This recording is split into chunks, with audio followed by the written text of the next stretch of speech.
a todos. É um enorme prazer estar aqui nessa cerimônia da nova diretoria da Ambima. Nós não poderíamos deixar de estar presente. O papel de vocês é fundamental para o desenvolvimento da economia brasileira. A gente sabe que o financiamento do desenvolvimento passa por aqui, passa pelo mercado de capitais, pelo mercado financeiro. Nós não tivemos um mercado financeiro de capitais robusto e pujante, nós não temos condições de assegurar o crescimento econômico. E a nossa interlocução e diálogo com vocês sempre foi muito positiva e continuará sendo. Então é fundamental que a gente possa estar próximo, dialogando, enfrentando os problemas. A gente sabe que ainda existem diversos problemas, com muita transparência, com muita franqueza e buscando soluções para que a gente possa superar os problemas que sabemos que existem. Muito avançamos, mas ainda há muito o que fazer. Nesse sentido, foi, acho que, importante a nossa iniciativa recente da recriação do GT Mercado de Capitais. Eu acho que é um espaço fundamental para que a gente possa dialogar, colocar os problemas e apontar as soluções e avançar nas direções que a gente possa avançar neste momento.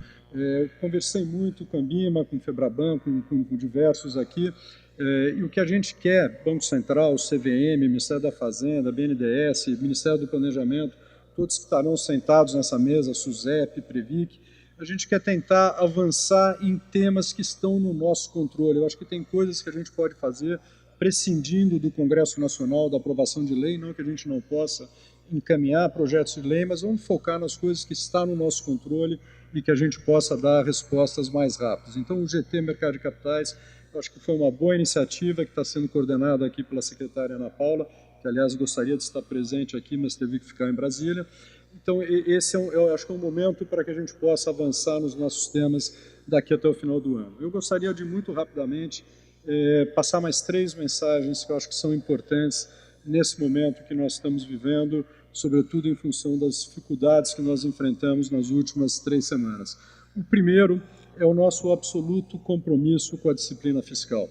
Então, eu queria até pegar o gancho aqui do momento difícil que nós enfrentamos, da questão da greve dos caminhoneiros, que exigiu decisões difíceis por parte do governo e, mesmo neste momento de extrema dificuldade, nós conseguimos preservar plenamente o lado fiscal. Então, existe o total compromisso do presidente Temer, da equipe econômica, clareza com relação à necessidade do compromisso com a disciplina fiscal e, mesmo nesse momento difícil que nós vivemos, nós não só conseguimos fazer todas as compensações fiscais necessárias para viabilizar a alternativa que permitiu a superação da greve, gostando ou não da situação que nós nos encontramos, mas precisávamos tomar medidas, tomamos, e as medidas foram absolutamente responsáveis do ponto de vista fiscal. Eu vou além, se nós olharmos o resultado das medidas, o seu impacto fiscal nos próximos anos ela é positiva, teve um impacto fiscal positivo. Então nós estamos muito preocupados não só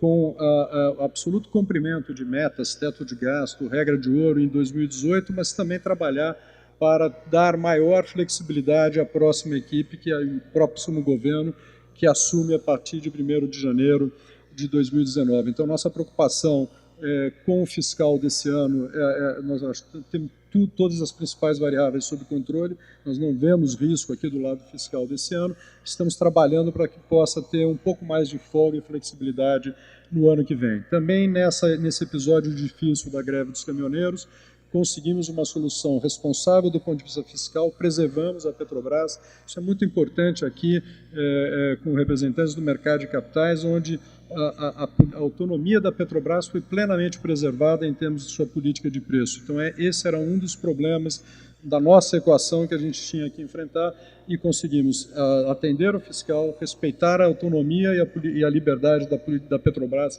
que continua e continuará tendo autonomia para definir sua política de preço e também não introduzir distorções do ponto de vista da dinâmica competitiva no setor de diesel e tivemos esse cuidado também no tratamento da solução. Então, a mensagem do ponto de vista fiscal é de absoluto compromisso com o cumprimento das nossas metas e com ações que possam melhorar a situação fiscal, que é difícil, todos nós sabemos, e requer ainda a aprovação da reforma da Previdência. Sem a reforma da Previdência, o país terá muita dificuldade pela frente, porque o nosso desequilíbrio fundamental é o fiscal e exige a reforma, mas o que estamos fazendo nesse momento é olhando outras medidas que possam dar um pouco mais de grau de liberdade para a próxima administração. Então, a primeira mensagem, nosso absoluto compromisso com o fiscal desse ano e com medidas que possam melhorar a situação no primeiro ano do próximo governo. Segundo ponto, eu acho que é fundamental a gente falar um pouco sobre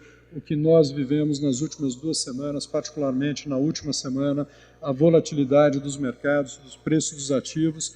No nosso entendimento, os preços não estavam refletindo os fundamentos da economia e, nesses momentos, é fundamental a atuação conjunta, serena, do Banco Central e do Ministério da Fazenda. Então, fizemos isso a semana passada, continuaremos a fazer sempre que julgarmos necessário. Eu acho que aqui é um pouco inevitável a comparação com o que nós estamos vivendo nesse momento com o que vivemos em 2002. Eu, particularmente, estava também no governo, em 2002, na Secretaria do Tesouro Nacional, um período de transição política, extrema volatilidade, e eu acho que algumas diferenças fundamentais são importantes para a gente enfatizar aqui. Os fundamentos da economia são completamente diferentes.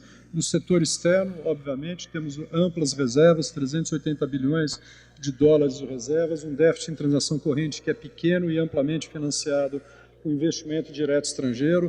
Quando a gente olha no Tesouro Nacional, no Ministério da Fazenda, o nosso colchão de liquidez é da ordem de 600 bilhões de reais, em torno de 575 bilhões de reais, mais uma vez fazendo um paralelo com 2002, não tínhamos reservas internacionais, tínhamos uma dívida em dólar elevada e o colchão de liquidez do Tesouro Nacional era de 37 bilhões de reais. Então, naquele momento, a gente discutia, inclusive, questões de solvência do setor público no curto prazo. São temas que não se discute hoje, nós temos um colchão de liquidez elevado, temos um perfil de dívida pública completamente diferente daquele que tínhamos em 2002, não temos a dívida dolarizada, na realidade o governo hoje é long dólar, então nós temos reservas internacionais superiores aos nossos compromissos em moeda estrangeira, as empresas estão redeadas na sua grande maioria.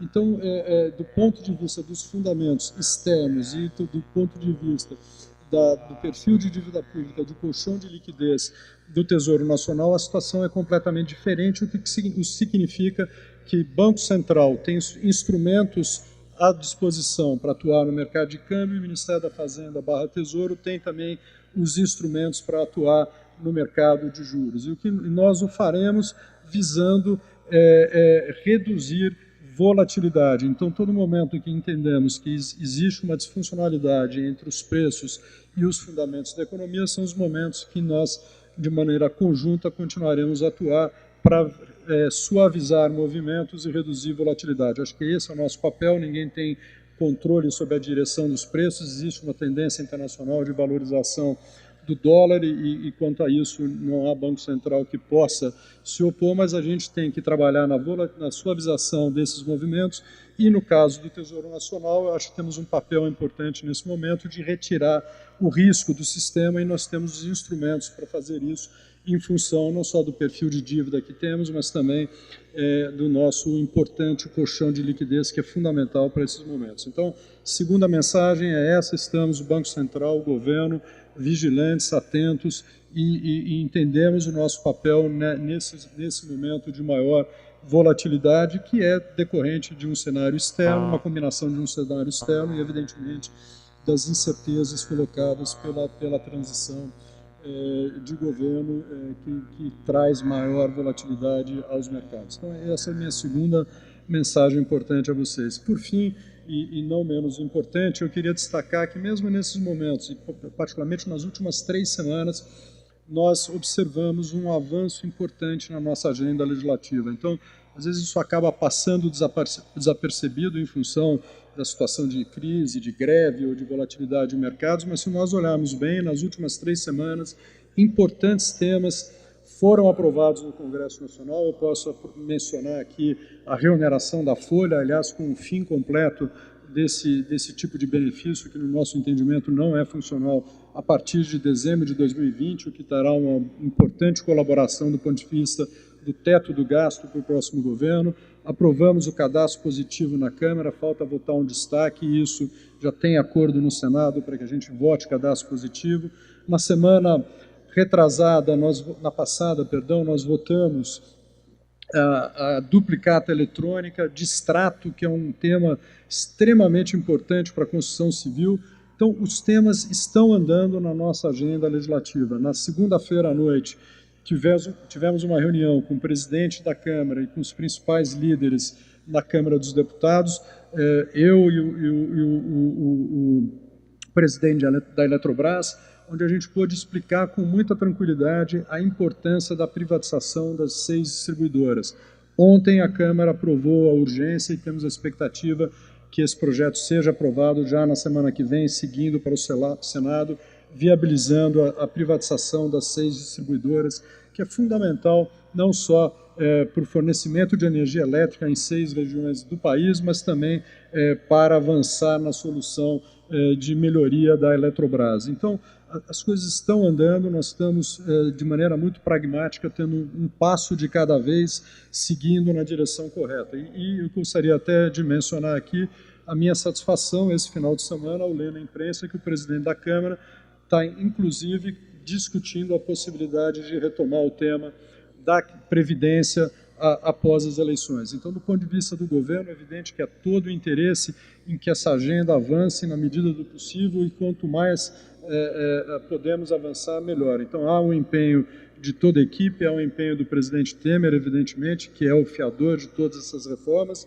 e a mensagem final que eu deixo é que mesmo nesse momento de maior dificuldade, nós temos tido uma interlocução importante com a Câmara dos Deputados, com o Senado, através do presidente da Câmara, o presidente do Senado, e nós estamos vendo matérias importantes avançando, ou seja, matérias que talvez isoladamente não tenham um grande impacto na economia, mas que o conjunto dessas medidas seguramente terá um impacto relevante no aumento da produtividade, da eficiência da nossa economia, aumentando, portanto, o nosso crescimento potencial no futuro. Mais uma vez, previdência é absolutamente necessário, mas eu gostaria muito de deixar também essa mensagem de que o governo tem trabalhado junto com o Congresso e as coisas estão acontecendo, estamos nos movendo na direção correta e importantes projetos continuam sendo aprovados no Congresso Nacional. Por fim, evidentemente, queria aqui um agradecimento especial ao Robert, a toda a sua equipe, a diretoria, pela interlocução sempre muito franca e positiva que tivemos ao longo desse tempo todo. Desejar enorme sucesso ao Carlos, à nova equipe, à nova diretoria. Mais uma vez, Ministério da Fazenda, Banco Central, CVM, todos nós totalmente à disposição para esse diálogo. Vamos usar o GT para avançar em medidas concretas e objetivas. E, mais uma vez, desejar sucesso à diretoria e a todos nós aqui. Muito obrigado.